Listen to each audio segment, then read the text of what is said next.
Okay. All right, so it looks like we're recording now. So welcome everybody to our first, I guess, regular Beta Alpha Psi meeting. Today we have Brown Edwards visiting us. We have Carly Proctor and Kelly Vance here to join us, and they have some great slides that they're going to share with us and some awesome insight. So if you would, just out of common courtesy, keep your microphones muted so that take out any background noise while they're speaking with us, and I'll give the floor to them. Thank you very much, Ashley. We appreciate it. So we'll give everybody just a moment to get themselves settled, and we'll switch over to share screens here.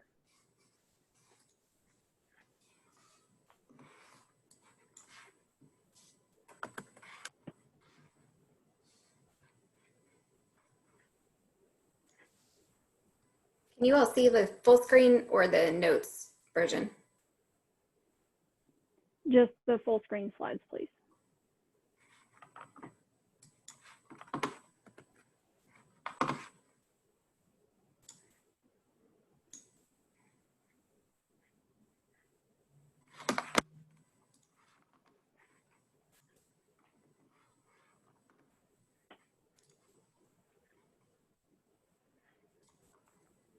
Okay, is that working? Here we go. Yes. All right. Okay. Well, we wanted to, again, thank you guys. This looks like it's a great group. There's over 20 of you here and in attendance, and this is your first meeting. So thank you very much for allowing us to be your first meeting. We know this is an unusual start to your school year, so hopefully everything is going well for you so far. We're going to do some brief introductions. Some of you may already know myself as well as Carly, but we'll just do some brief introductions here before we get started. And then we're going to talk about successful interviewing, and it's a COVID edition. So we've adjusted this for our new normal situation that we're in. So let's move along, and we'll just give you some brief information, background information about Carly and myself. So I'm actually a Marshall grad. I'm a tax partner in our Charleston office of Brown Edwards, and been doing this for over 20 years, which is pretty crazy. Carly is also in our tax area in the Charleston office. She's a West Virginia State grad. I'll hold that against her. So we're thrilled to have Carly with us, and she's doing some great work in our tax area. She's also got some background where she was an intern with the firm before she started with us full time. We've already gone over a few housekeeping items, so thank you guys for making sure that you're staying on mute. A few other things just to talk about. Please enter questions in the chat box. I believe, and Carly, you can confirm this, but we've got it set. So any questions that you have that you're going to enter in chat, it should just come to the host only instead of going out to everybody. So we want to encourage you, please be active as we're going through this. Enter questions, any questions in the chat. We may not be able to answer all of the questions that you have, but we certainly want to allow time to do that toward the end. So enter those questions, and we'll go through those toward the end.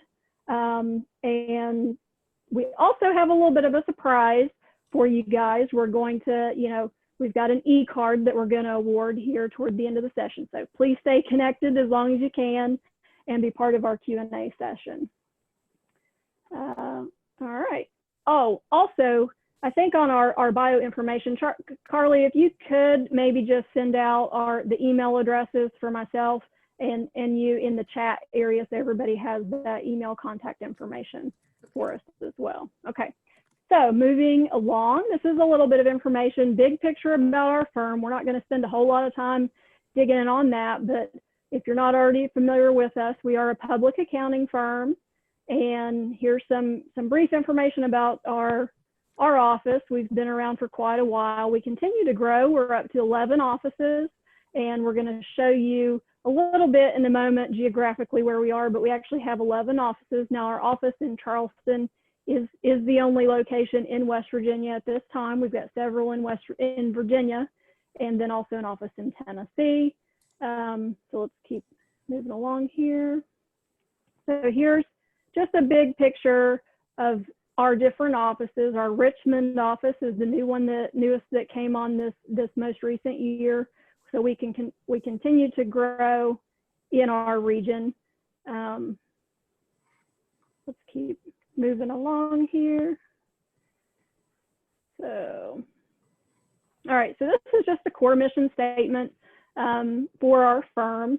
Again, we're focusing on quality service and success, working with our clients to get them where they want to be, and also making sure that we have our team members focused on these goals. And so we try to keep this mission statement at the forefront of what we do on a daily basis. So what do? We do a little bit of everything, as most public accounting firms do. So we've, of course, got our tax service line area. We also do assurance and accounting, so audit class, that's where you're going to come into play here. Advisory and consulting, certainly a growing area for us. That's where you're going to see business valuation, some other advisory services like wealth management, personal financial planning, even some IT type services as well. So give you an idea of some of those service lines. And then also here are some specific industries that we have some niches, additional concentrations of expertise. And this is kind of widespread. In our Charleston office, for example, we've got a pretty big construction niche.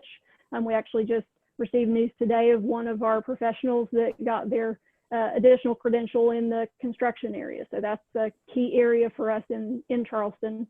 This gives you an idea of some of the different areas that we touch as a firm. Okay. Now into the good stuff while you're here, right? Enough about us. Let's talk about interviews. So when you're preparing for an interview, whether it's in person or now virtual, hopefully at this point, everybody's kind of bracing or prepping themselves to do some virtual interviews. The process is very similar, but there's a lot of things that you're going to do in advance of that actual interview that are really going to help you be prepared and be ready. So what do we want? We want a successful, stress-free interview. And so we'll walk through a lot of those things to help you get to that point. Preparing your resume. Of course, that's going to be very early, if not step one. I'm sure you guys have utilized your career services center to help you as you're working through your resumes. And just remember when you're working on that document, while content's important, you also want to think a little bit about aesthetics. A lot of times that might be the first thing that an interviewer or recruiter is going to see about you. So maybe even look out, if you haven't already, look at some samples or templates, maybe look at something that's going to kind of be a design or layout that you think looks appealing. Having a different font in cases, or different italics or bolding, can add to your resume and make it a little more just appealing and easier to get to the information that the interviewer is going to want to see. So here's briefly content. I'm sure you guys have seen some of this, but you want to have, start out with an objective. What is it you're looking for and what you're seeking in a position or an employer? And this should be brief. It's not a big lengthy part of your resume, but you want to start that out at the beginning. Remember to tailor your resume to the type of job that you're applying for. Not every position is the same. Maybe you've got a resume that'll cover all of those things, but just think about that as you're looking at your resume, and you might have certain things that you expand on for some interviews, and other times maybe take it away. So just think about that when you're working through that. Make sure you're showing a little bit about who you are. It's not always just about the technical content, but you're a person, and when somebody's looking to hire you, they're looking to hire you as a whole person, not just the technical side that you're bringing to the table. So display that in some way. Don't be afraid to include hobbies and things that you do when you're not in school. I know when I'm interviewing somebody, if I kind of see a glaring absence of that type of thing, it kind of makes me think, do they do anything else besides school? Do you have any fun? So go ahead and put some things out there on your resume that goes ahead and tells the interviewer, more about you. you might find that they might have something in common, and you guys can talk about that as part of your interview. So that's always a good fun thing to include, I think. Never forget the importance of proofreading and reviewing on your resume. And so again, employ the help of career services, a mentor, a friend that you know is pretty good at catching grammar mistakes. All too often, you might have a wonderful, beautiful resume. It's got everything in there, and you misspelled one word, and oddly enough, that might stand out to the interviewer. So don't leave those little tiny mistakes out there. Make sure that you're proofreading whenever you're going through and making the edits on your resume. Okay. All right. Social media. In case you were wondering, there are important things that you want to have out there on social media. There's certainly plenty of things you don't want to have out there on social media, but there are some very important things you want to have out there. So in this current, embracing of the virtual interview, virtual presence, virtual world, you're already used to that on a personal social level. Take it to the business level. You're getting ready to enter your professional career. If you haven't already, think about that. Set up a profile. LinkedIn is your professional business profile. It's not your personal profile. This is for business purposes. So if you haven't already done that, please do that. Yes, employers pay attention to what's on these sort of profiles. And it's a very good way that you can, before you even sit down for an interview, before somebody even looks at your resume, what's out here in this format should be consistent with what's on your resume. It's a very easy way as you're talking to people that you can go ahead and make that connection and send them a request. And then you guys can already start a discussion and a conversation. So this is a great way to put the right foot out there and show somebody who you are in a social media way. So don't be afraid to do this. In fact, embrace it. I encourage you to do it. If you know who you're going to be interviewing with at times, you might want to consider making that connection ahead of time. Don't wait till the night before your interview to do this. Do it as soon as possible. You're also going to want to make other connections other than just, individuals that you might be looking for job seeking purposes. Look out there and use this as a way to improve your knowledge about the industry or profession that you're going into. Connect with mentors, connect with your professors, connect with others that you might see as role models. You can connect with these people that, whether they're business acquaintances. You might find when you're in an interview situation that somebody might have, the same contact, and that might be another way that you can connect and have something in common with the person who's interviewing you. So again, this is a great way to get out there, and you want to be consistent with what's actually on your resume.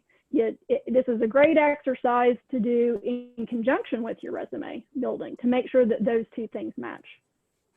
Okay. All right, moving along. So be visible. So we can do this, and I would tend to think it's even easier in our broader virtual world that everyone is, again, embracing. But typically, what we've done is, many professions will have networking events, or you can, as students, you're invited to different events. You want to be seen, you want to get out there, you want to be visible. So networking is a huge way to help you, for one, just get comfortable talking to people that might be in that position to interview you, or just gaining that comfort level as you're talking to people.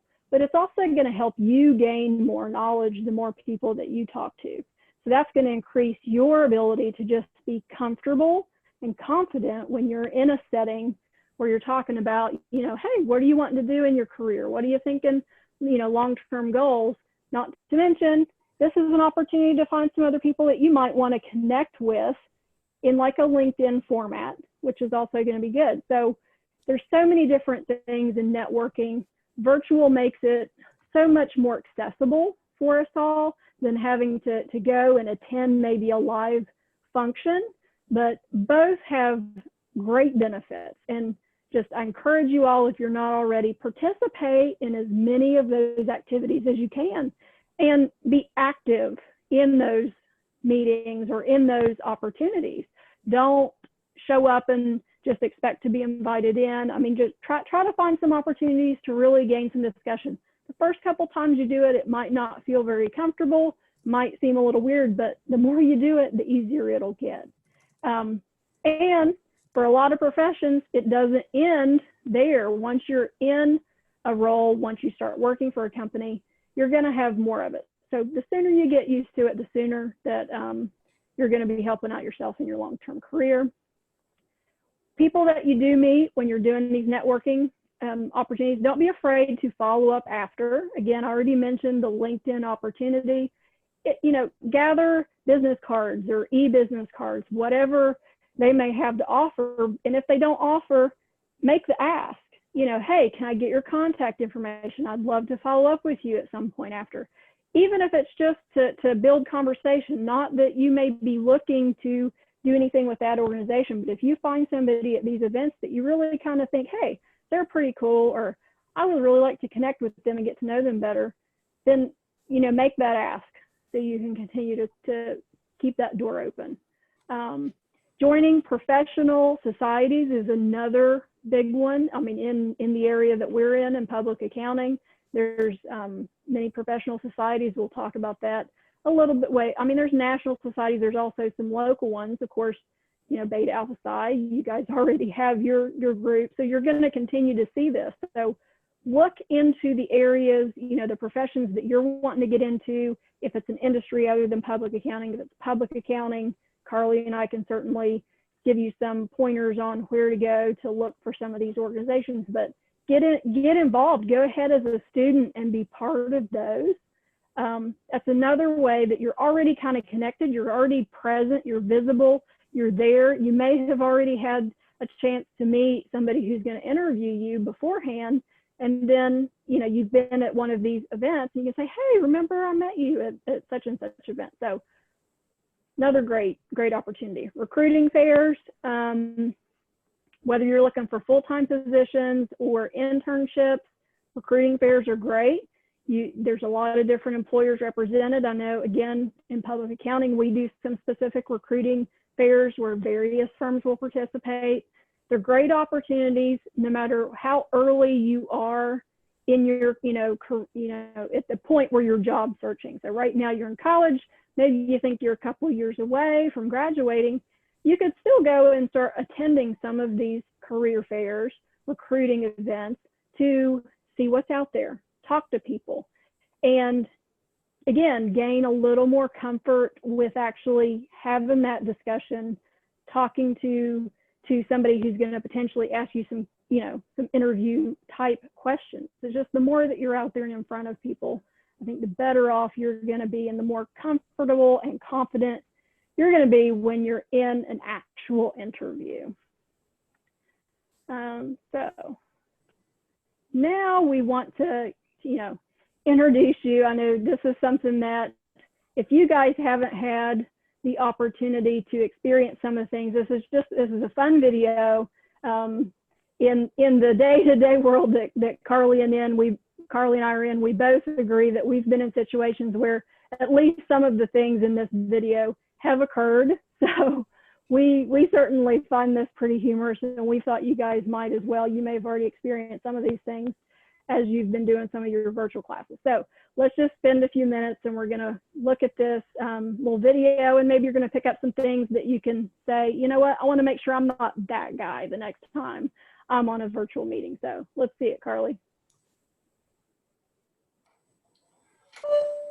Trip Crosby has joined the meeting.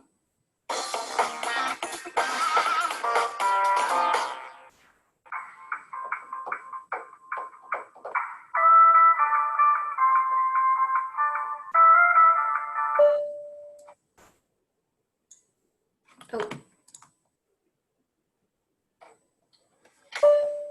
Trip Crosby has joined the meeting. Sorry guys, I clicked on something else, trying to monitor the chat at the same time.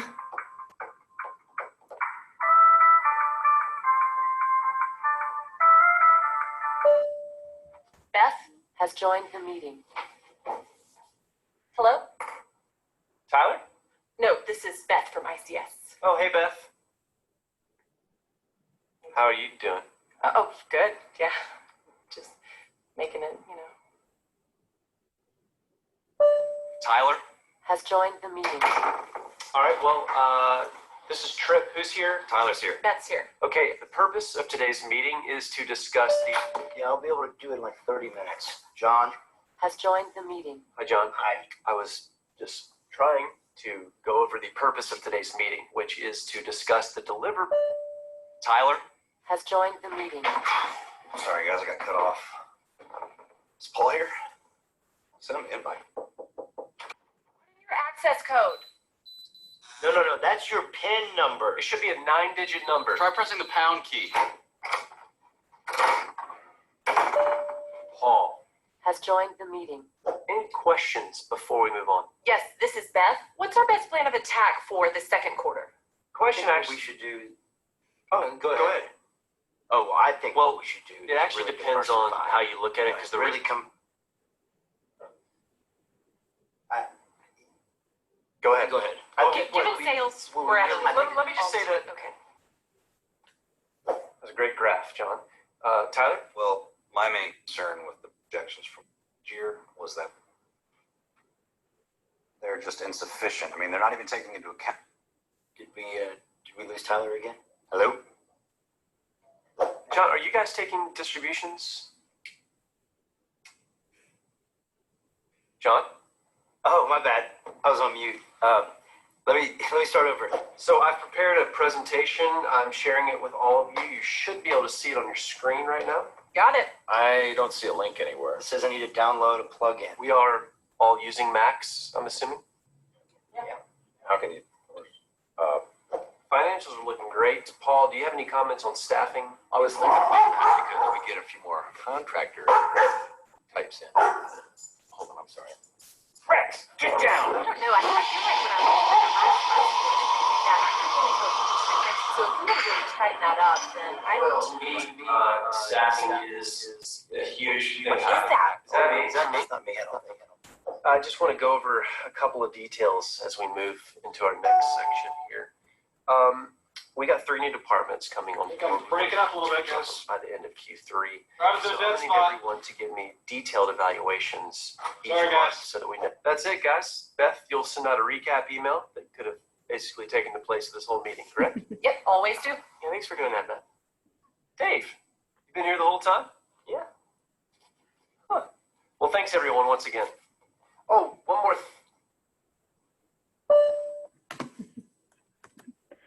I hope you guys found that a little humorous. We certainly do. So I think this is certainly par for the course in our current world. Has been for some time for conference calls. So anyway, I think we've all probably ended up in one of those roles at one point or another. All right, so let's talk about some general energy tips. So whether you're in person or you're on you're doing a virtual interview, these are some things that you can think about and apply in every situation. So this is also a good exercise just to work through to come up with some things when you're, when you're getting ready to be in a meeting. So let me see. So let's go to, all right.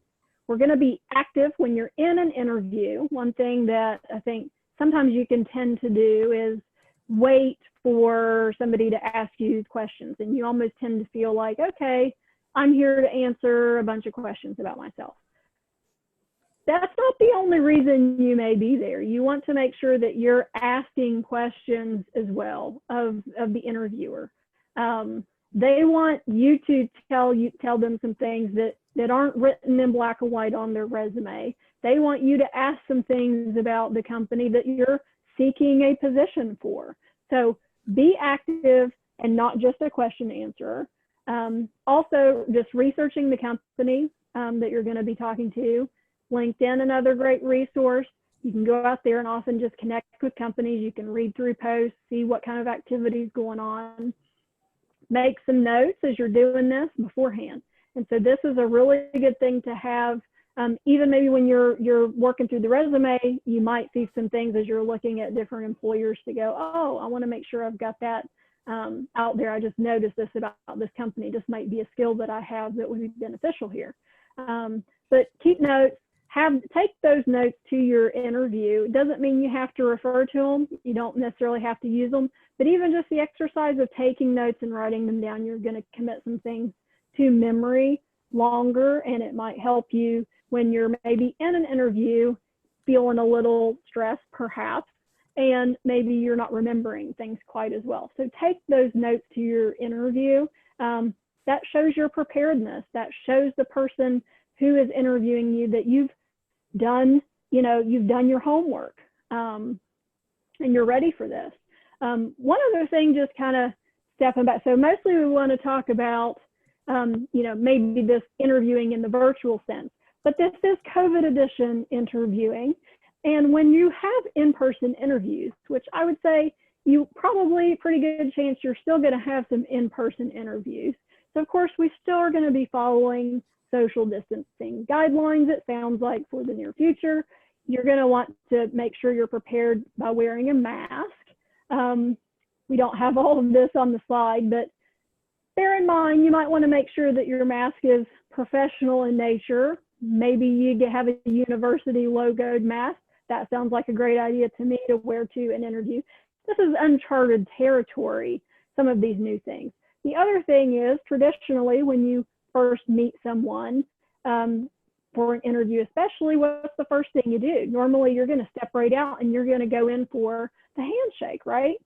Well, we can't really do that right now, or it's probably discouraged, or you might make somebody feel uncomfortable, or you might feel uncomfortable yourself. So I don't know that we have a prescribed substitute, but the air shake, where you're virtually shaking hands, is an option. I've occasionally seen people do the good old elbow kind of bump instead, but I think just some sort of gesture to acknowledge, shaking your hand in the virtual sense. I mean, it's just part of the professional sort of expectation that you're going to have. So whether you're in an interview or meeting somebody and networking, think about those sort of things in our new world of COVID right now, until we get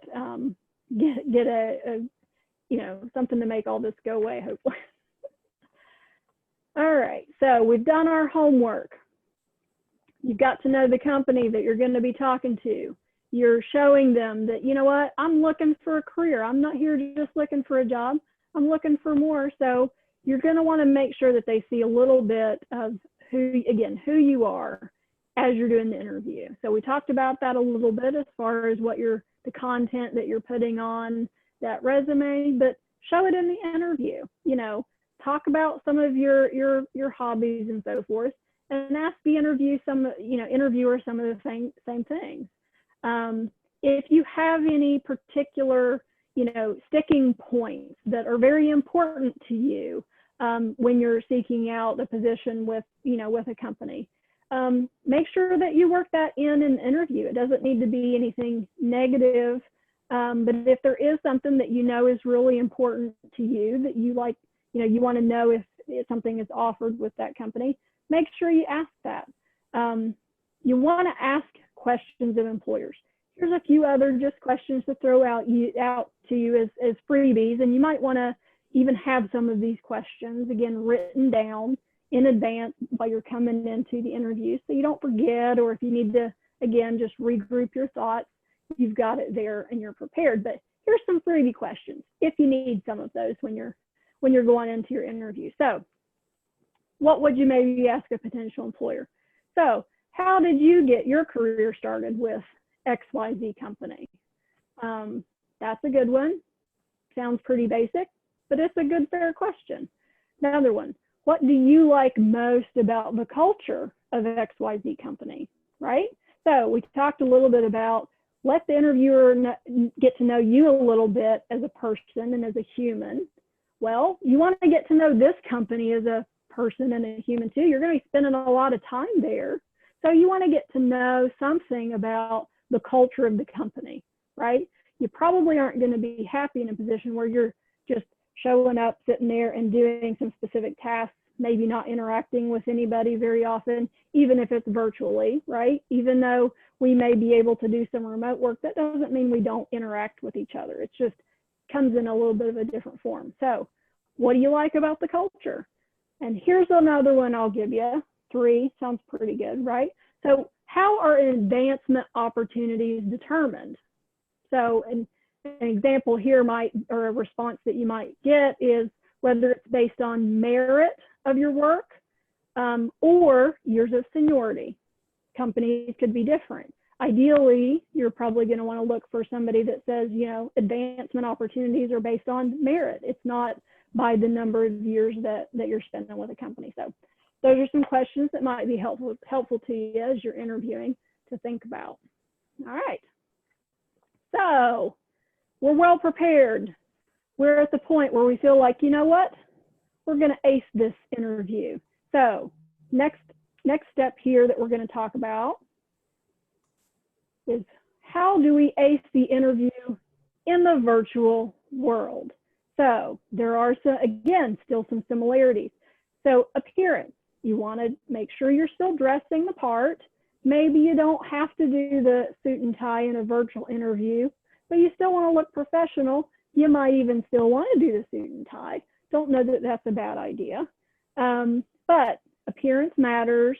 So make sure you're well groomed and you look presentable. Wear pants.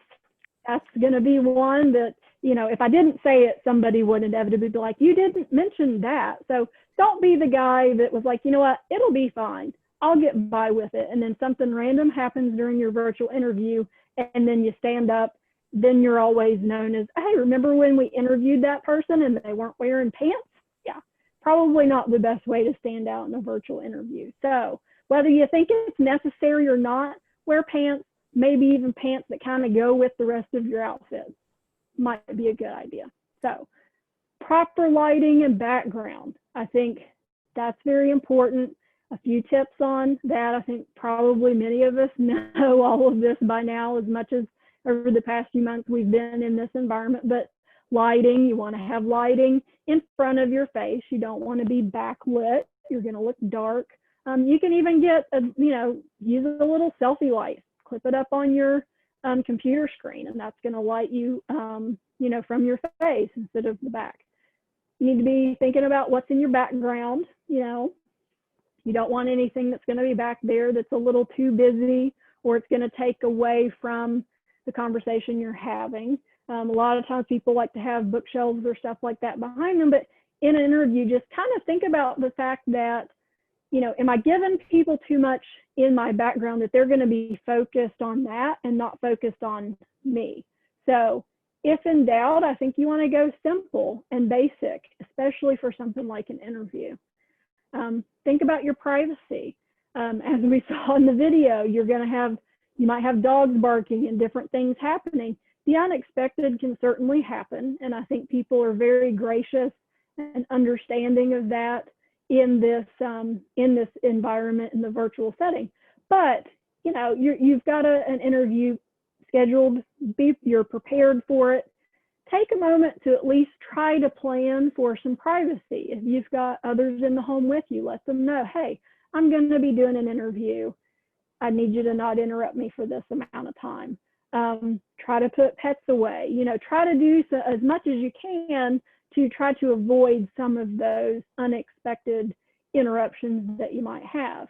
You probably don't want to proceed as you might for some of your online classes that, I don't know what all you might do when you're preparing for stuff, but just try to build some of that in so you don't have these surprises, not just for the person doing the interview, but for yourself, because you want to be focused on that interview. You don't want to be stressed and worried about, oh, is somebody going to walk in, or, oh, is the dog's going to start barking behind me, or something like that. So you want to try to eliminate as much of that as you can when you're preparing for your interview. So think about trying to plan for some privacy. So have, webcam. Make sure that whatever camera you're using, you've got that set at the proper level so that you're not looking down, you're not looking up. Ideally, you want that to be at eye level. Maybe that's a foregone thing that everybody knows at this point, but you want to try as much as possible to be looking directly at the camera and not up or down.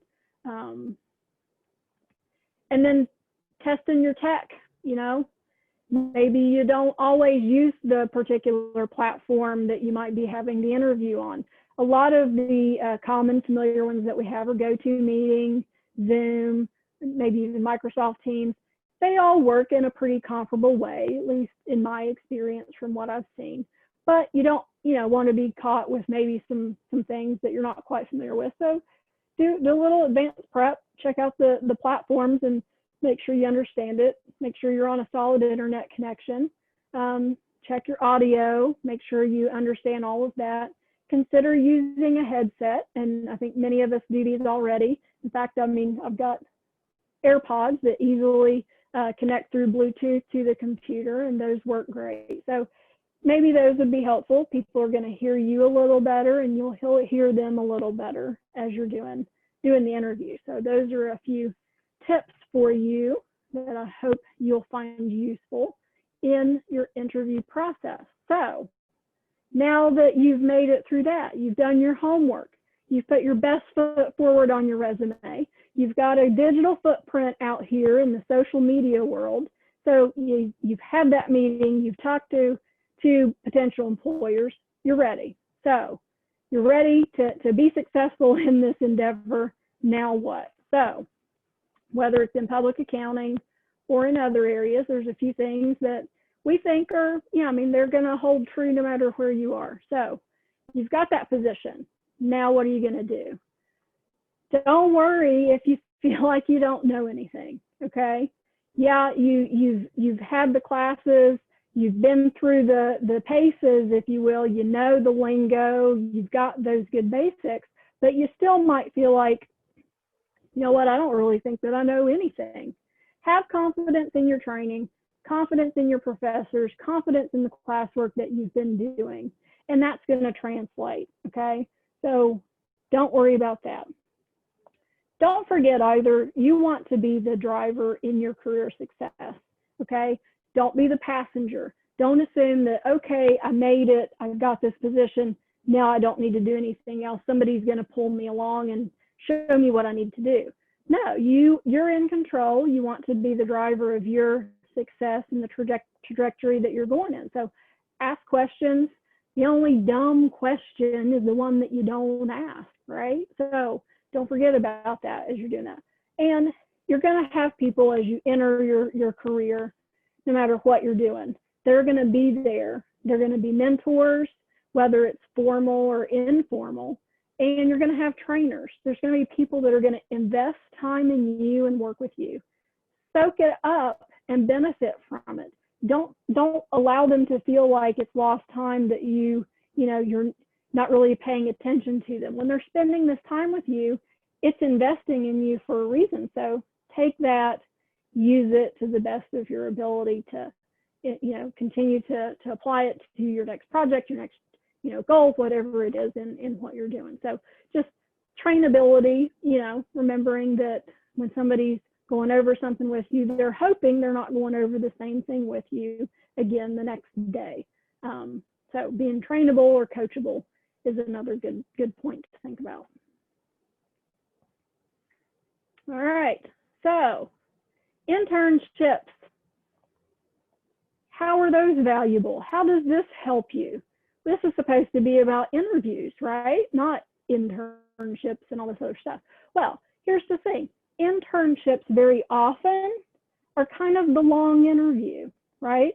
So the internship is your extended opportunity to get to know more about a company or industry or profession that you might want to work in, okay? Not just for you. I mean, this is a great opportunity for you, but it's also an opportunity for the employer to get to know you a little better. So internships are great at improving your skills and honing some of the things that are going to help you once you are in the full-time workforce. But it's also another way of an extended interview process, okay? So being adaptable as you work in internships, being able to make adjustments or changes in priorities, that is going to, help an employer to really see your value, especially in this world that we're in. Hey, something unexpected that nobody in the world really imagined would happen has happened. How can I adapt to that? How can I continue to do my job well? What you're expecting of me, here's what I can do to continue to do that, So that's something that you want to think about as you have these opportunities with internships. And we're all in different places, and we're all making some of these adjustments as employers and team members on a regular basis to continue to do things a little different than maybe we did traditionally. So sometimes we might have missteps, and we all learn as we go along. So just understand that as well when you're working with a company in an internship. So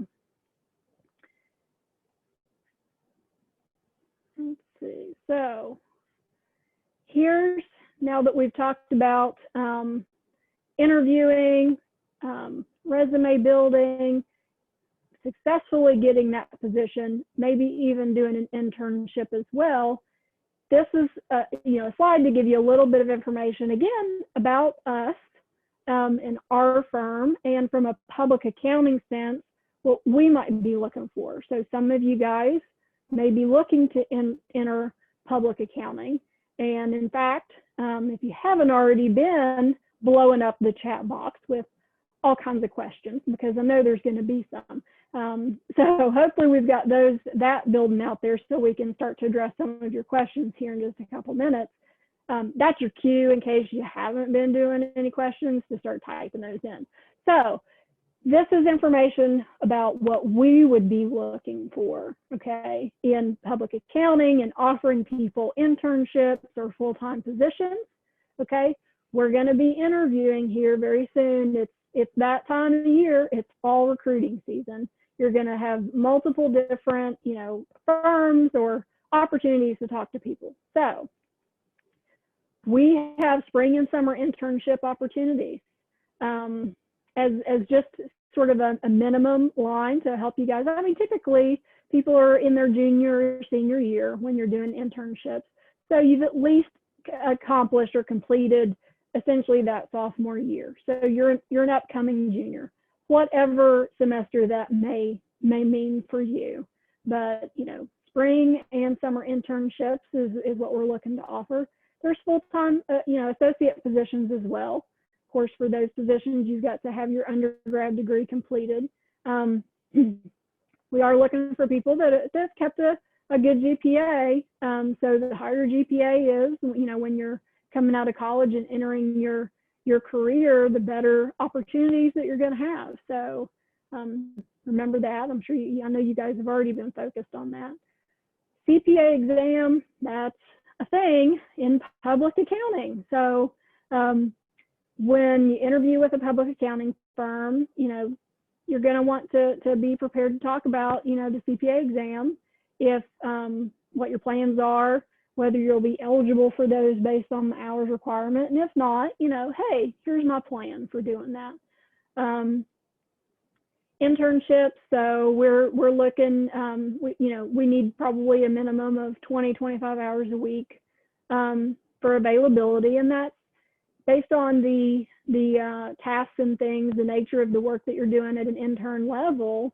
Those are in-person type assignments, so that is coming to the office and doing your work there rather than being in a remote workspace.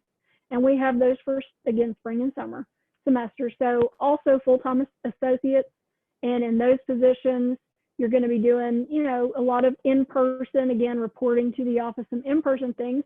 There's remote availability too. So whether you're, going in, to a company for public accounting or others, something that you're probably going to want to think about is just making sure that you do have that availability to be remote if you need to, based on what's been happening in the world lately. So if any of you guys are, maybe looking to enter public accounting, please, we'd be interested if you just want to enter even in the chat box that, yep, I'm planning to come into public accounting. That'd be great. And feel free to reach out to Carly and I directly, but why don't you just respond in the chat box to let us know that. So a couple other wrap-up items here that we've got for you. So this is we've got, or Carly already had it, so that was our HR contact info. Okay, so yeah, let's move on to, so we're going to be interviewing here shortly. There is a Meet the Professionals night. So my understanding is everything is going to be virtual. So September 17th, you guys may already have information on this. So there's the Meet the Professionals event, and then virtual interviews were scheduled for the 21st, and you apply for that through Handshake. And make sure that you don't miss the cutoff. It's probably about a week before that deadline. You guys might already know that. So those are the dates that you can connect with us again if you'd like to do that. So would encourage you to do that. And let's see, we have one more here, Carly. Another thing we wanted to throw out there for you guys. So in we talked about some professional societies. So the West Virginia Society of CPAs has multiple chapters, and being in the Charleston area, we're in the Charleston chapter. There's a Huntington chapter as well. I know you guys do some things with them, but we've got a virtual 5K coming up. And feel free to go out there. This is the information for that. If you haven't done any virtual events, it's a fun way to just get involved and get yourself active. So we've got this information. We can also probably include that link in the chat box for you, but this is through Run Sign Up. You can go out there and register for this fun event. So many of us in our office are doing this and planning to participate in it. So fun opportunity, just wanted to throw that out there for you. So we're winding down. I hope we've got some questions that we can walk through and answer. If you guys just have a few more minutes, and I'll go ahead and give Carly a chance to gather some of those. Don't forget, we've got our e-card that we're also gonna throw out here and give to a lucky person. So Carly, whenever you're ready, if you've got some questions that I can answer, feel free. Yes, I do. We got lots of questions. We'll start with this one. What is a PFS designation and how has it helped you? PFS, so that's Personal Financial Specialist.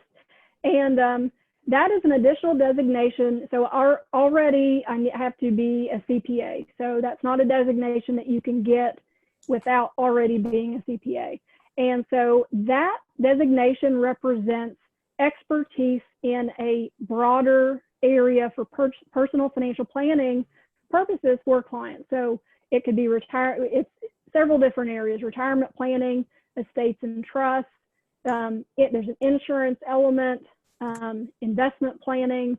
So that credential as well allows me to actually be a registered investment advisor. And so I'm part of the wealth management advisory group for our firm as well. So if that's something that you're interested in, that's a credential that's available through the AICPA. Okay, and the next one is, let's see. Sorry, I've got to make it full screen. 1 second. Okay, nope. What is the most appropriate way to reach out to people we have connected with and without sounding overbearing or needy? So best way to connect. So again, I encourage you, a LinkedIn invite is a good one. If you find that the person you're wanting to connect with has LinkedIn, you may occasionally find somebody that doesn't. Again, if you're looking at asking, you've met somebody at an event and maybe they haven't offered contact information, again, ask for that. Same thing as if you're in an interview and they don't ask or offer that, ask for it. Didn't mention this earlier, but really should have. But after your interview, follow up with the person who interviewed. An email that says, "Hey, thank you. I really enjoyed meeting you," and just a very brief, recap of what you liked about the company and the opportunity. That does help you in the process. So I think an email, if you've got their email contact information, is certainly appropriate. Before email wasn't as common, honestly, you could send a letter. I think email takes the substitute for that, but I think a LinkedIn request is good. If you send a LinkedIn request and you're not getting a response or the connection doesn't happen, because honestly, sometimes these things do get stuck in junk mail. I gotta throw my hand and say sometimes I'm not even the best. Some things can slip past the goalie, if you will. So don't be offended if you've sent something and you didn't get a response. If it's something that you really feel pretty strongly about connecting with this person, try again and see if you can get email. Most people, like our firm, you can go to our website. You can probably find contact information for anybody through our website, even if you don't get that while you're in person with them. So I would encourage you to use either one of those. I'm sure you'll find people that'll say, hey, here's my phone number. Feel free to give me a phone call as well. Okay, the next one is, when asked to tell you about ourselves, what do you really want to hear from us? I'll tell you, as an interviewer, and spoiler alert, if there's anybody planning to interview here pretty soon, you may end up with me. I don't know if you would look forward to that or not, but as an interviewer, I don't want to hear a lot of canned answers that, well, here's what I'm supposed to say I want to do in 5 years. I want you to tell me a little bit about you, what you're really looking for. And in some cases, that may mean I don't know, or I'm not sure yet on certain things. Because I think most people, when you're starting out your career, an interview, we understand you haven't seen everything yet. And so asking questions, looking for somebody who's going to be open to helping you find the right fit for you in your career is hopefully what you're looking for, but that's what I'm looking for too. I want to see something from you that shows, look, I'm invested in getting into a place that I want to be, where I'm going to be happy, and you're asking questions that are relevant to that. That might very well mean that perhaps the company I work for isn't the right fit for you, but that's what you need to do, and that's what I would be looking for when I'm talking to somebody. Okay, here's one that's more of a little COVID edition. What are some ways to deal with an interviewer or an interviewee having technical trouble? Patience. And it may mean that maybe there's a technical difficulty, that there's a barrier you can't get around at that particular point, and you have to set a different, schedule a different time. And again, I think you'll see people having a lot of grace right now and understanding. Power outages occur, and they don't occur on a planned schedule. And if you've got a power outage, that's not something that you can really get around. So I would think reaching out to, if you do have something like that extreme, making sure that if you get disconnected, that you're following up as quickly as possible with that person to reconnect and say, hey, I'm so sorry, this happened, it's outside of my control. When can we reschedule my interview? So, but if it's just, oh, I can't hear you, or, those sort of little things, be patient. Hopefully interviewers have done all of their homework as well, but we have days too that we're rushing around, and maybe we haven't vetted all of our things quite as well. So that would be my advice. Okay, the next one is, how many of your internships turned into a full-time job? If so, what aspects did they have that we should strive to have? We have, I think, a pretty high success rate. We do. So we have had more of a trend with people that do recurring internships. And sometimes we have people who they'll do an internship with us as well as other firms. And so they'll kind of move around, which is a great way for them to get an idea, again, of, is this the firm that I really want to be with? Are they walking the talk? Are they really who they've told me that they're going to be? So internships, are kind of no longer a one and done. they're quite often right now, sometimes people are doing 2, maybe even 3, because they're starting earlier in their college career.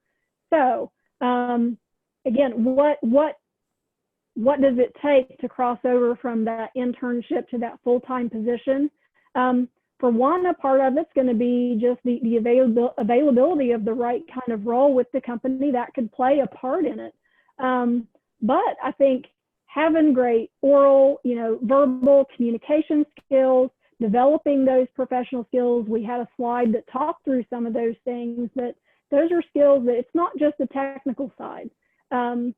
It's interacting with people, not only in person, but virtually, and gaining those kind of soft skills that really can set you apart when you're looking to transition from an intern to a professional staff. So taking advantage of those opportunities that, just like we talked about, you're there, you're in front of people, making sure that you're talking to them as you're working with them, and that you show that you're valuing the time that they're spending with you as they're going through training and helping you. I mean, that's when we do an internship with somebody, really that's what we hope is going to happen. We hope that that internship is going to turn into a full-time position. And again, sometimes it may not be the right fit. Sometimes somebody may decide they want to go on a different career path, but it's still a valuable opportunity for you as the student and the person starting their career, and then us as the employer too. Okay, the next one is, what does a typical day look like for someone working in your tax firm, whether it be an intern or a full-time employee? Well, that certainly depends on what time of year it is. And this year in particular, as Carly can attest, it's been a very difficult one to pin down, because we've had a perpetual tax season that seems like it won't end. So in a normal world, if we're ever going to get back to a normal world, it looks very different depending on which time of year it is. So in the springtime, in the tax area, we've got very heavy compliance work. There's a very high volume that we're doing in a short period of time. And so you're constantly moving. You have a large volume of assignments available. You're never at a point where you feel like I have nothing to do.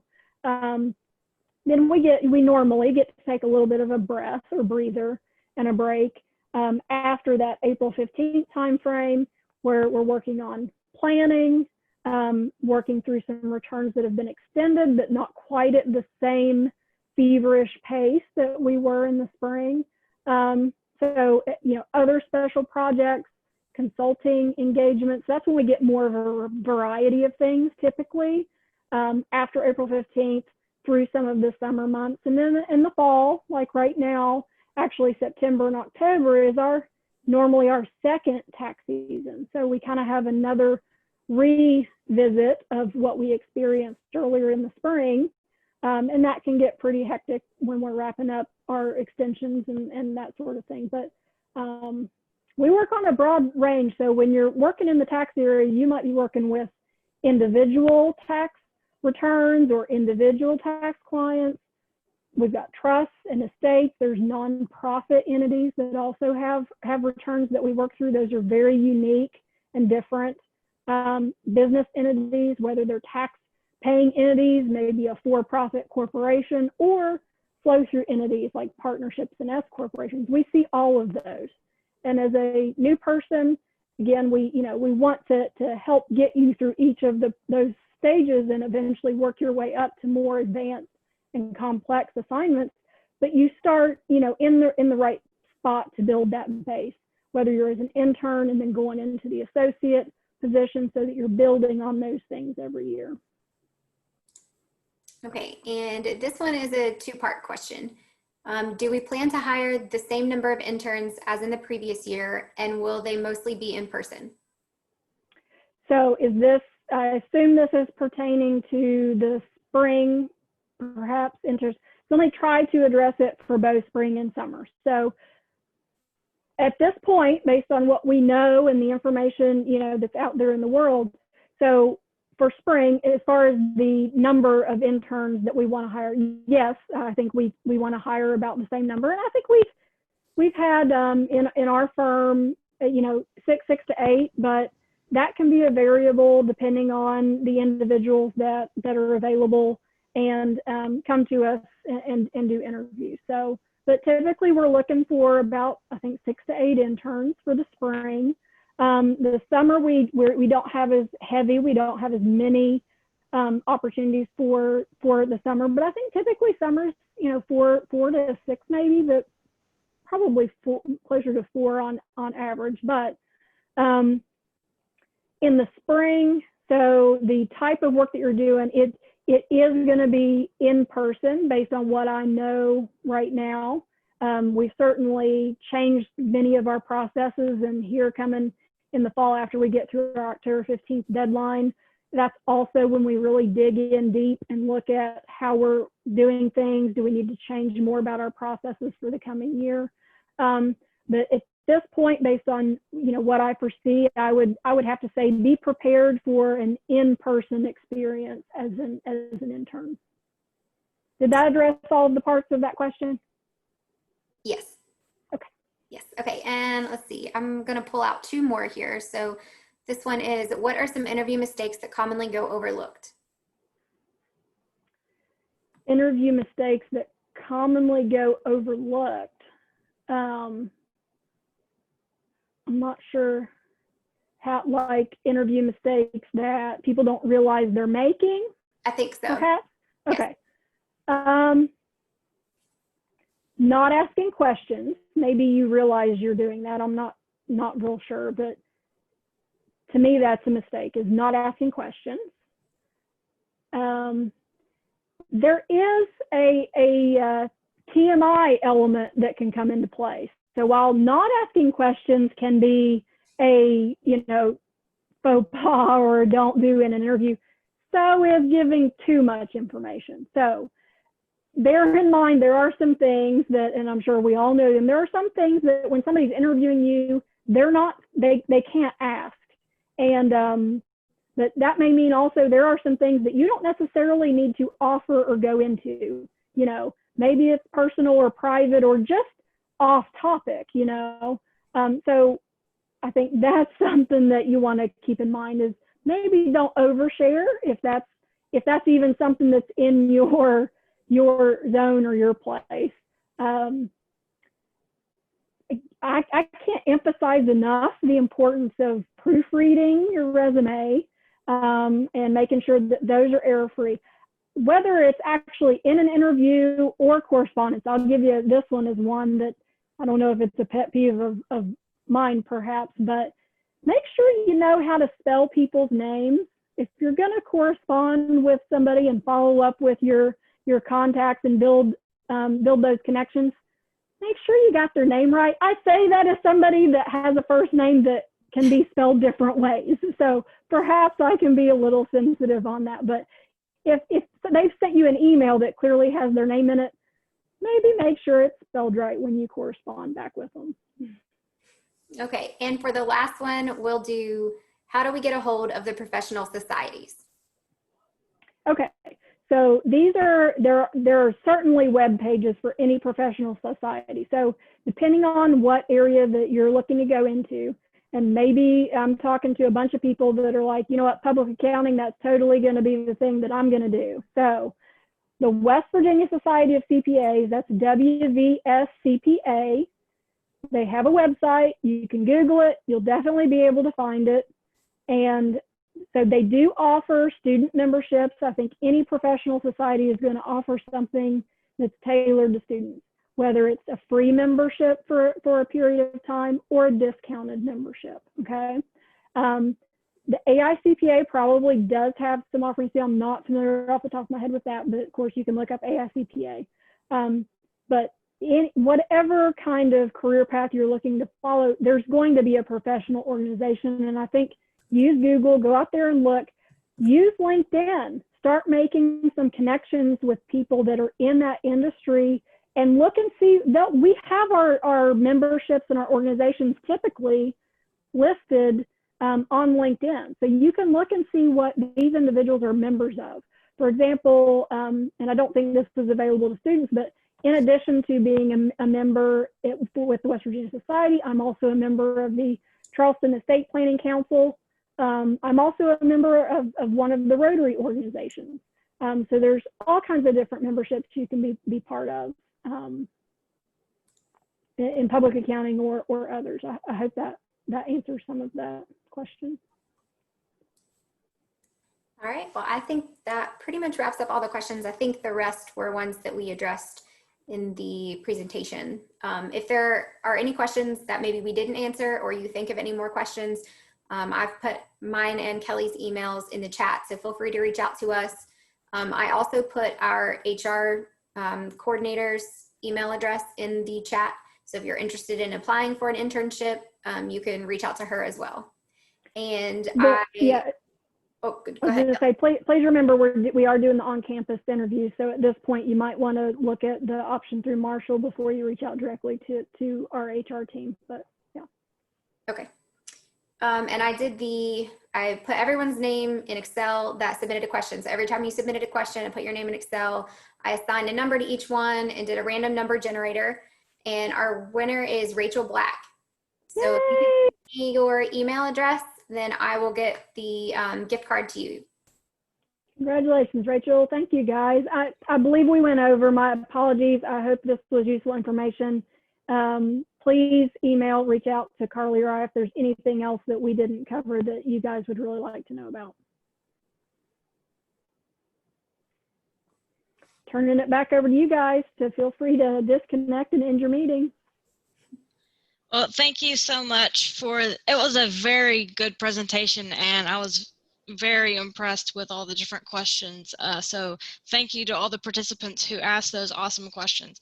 And as far as going over, I don't know about anybody else, but I know in person we've had meetings go until 8:30, so you're fine.